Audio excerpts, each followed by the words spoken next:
Fala aí, meus amigos.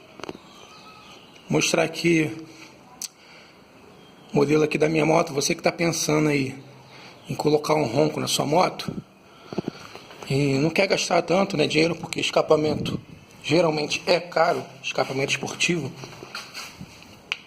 Meu modelo, uma CBR 600RR. E aí eu fiz um entalhe aqui, ó. Pedi para fazer, né, um entalhezinho aqui. R$10 me cobraram um entalhezinho.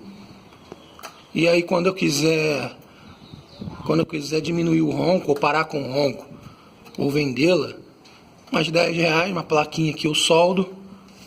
E aí é uma solução econômica aí. Você que está pensando em colocar um ronco na moto, querer trocar o escapamento, para trocar o escapamento, né, colocar um esportivo, dá um exemplo da minha moto mesmo. O mais barato aí que eu encontro é R$800, R$900. E aí com R$10 eu consegui deixar um ronco do jeito que eu queria. Mostrar para vocês aí num todo. Alguns detalhes aqui que eu achei maneiro também, ó.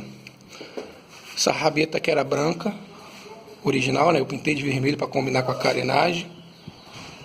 O aro ali branco pintei também, colocar no Honda. Isso aqui também achei que ficou maneiro, os freios vermelhos. Coloquei um xenon também, vou ligar, vou mostrar. Então vamos que interessa, vou mostrar um ronco aí como é que ficou. Um simples talhozinho que foi feito. O ronco ficou maneiro. Vou ligar aqui.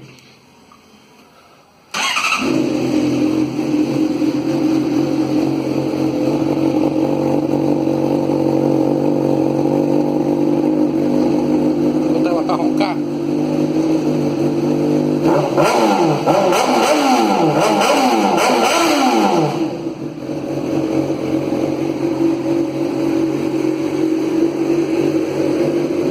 Como falei, coloquei um xenon, ó. Dá um outro visual à noite. Fica show de bola com o xenon. Coloquei também uma lanterna de LED embutida, com pisca embutido.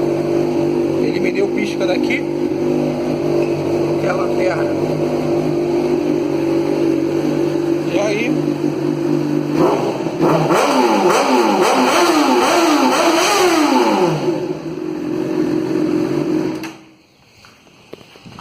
então uma solução simples.